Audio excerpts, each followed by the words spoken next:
I was like put in an environment where I had to sort of fend for myself at a very early age. Your birthplace is Zanzibar? Yes, that's right. What were your parents doing there? They were freaking out.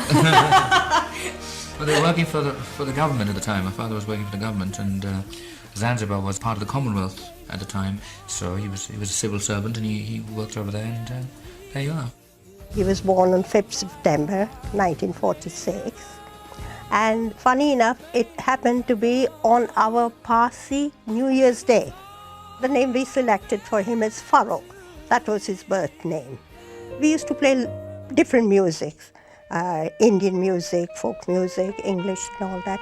And he just used to pick up one of the records and start singing about it. So he had a variety of tastes in music. We used to go to functions and parties and used to sing, obviously. Whenever somebody asked him, he used to sing. And he used to feel so proud to make everybody happy, even at that age. He was sort of interested in the Western music. You'd be playing records and look at the fashion magazines and pop magazine to try and see what the outside world is doing.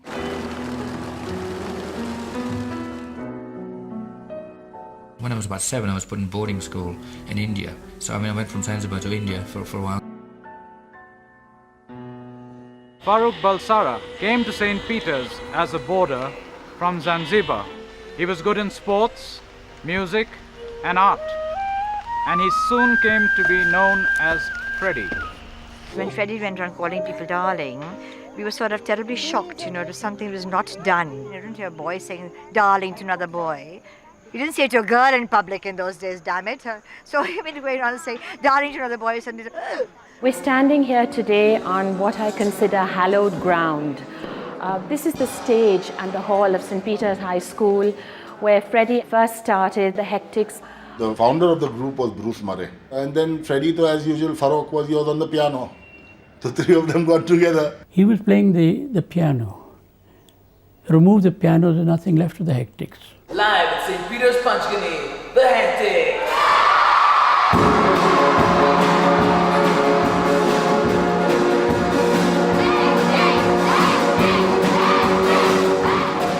We started playing amongst in the school first.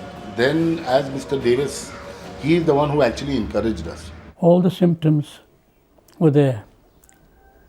Plenty of noise and I should say very melodious. Even people like myself enjoyed their music.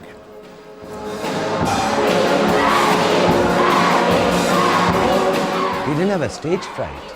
Otherwise, he would be a shy boy. But when he went on the keyboard, he would be in a bliss playing. And like, I would put it crudely, like getting multiple orgasms.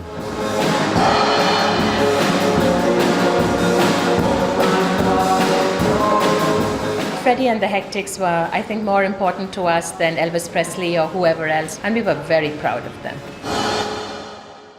The whole environment, Panchgani, the atmosphere, the climate, the upbringing, it was so peaceful. It gave you a lot of time to cultivate your dream.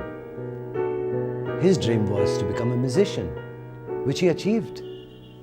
And I think that was a very, very nice place to give birth to a star like Freddie, and a nice starting point, I would say. I was in India for a while and then came back to Zanzibar. A very upheaval of an upbringing. This is Zanzibar. In the People's Palace, the Council of the Revolution now rules where Sultan Jamshid and his ancestors used to reign. Above the Battle El Jive, now as before the seat of executive government, flies the revolutionary emblem with the white vertical stripe for harmony of the People's Republic of Zanzibar.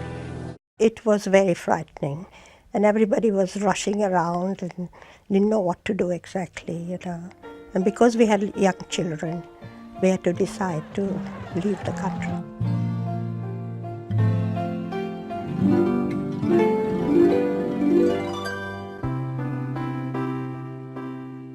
My first impression of England, I didn't like it because it was so cold. And I thought, why did my mum and dad bring us here?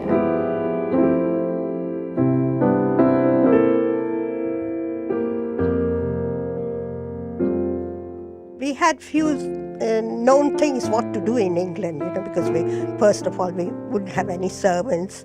We had to do things ourselves, and eventually we'll have to go out to work to earn a living or something.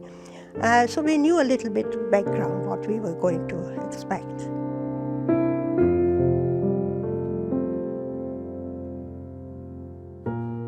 Freddie was so excited to come here and kept on saying, we'll all help together, Mom, and we'll do it, And that's kept us going.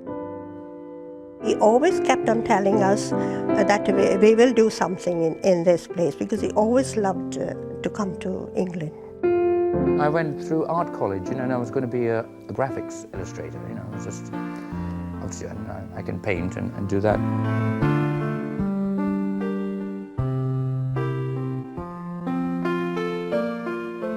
He was a great artist, just line drawings, pencil. Had this whole catalogue of stuff. Hendrix, he did a load of pictures of Hendrix, which were brilliant.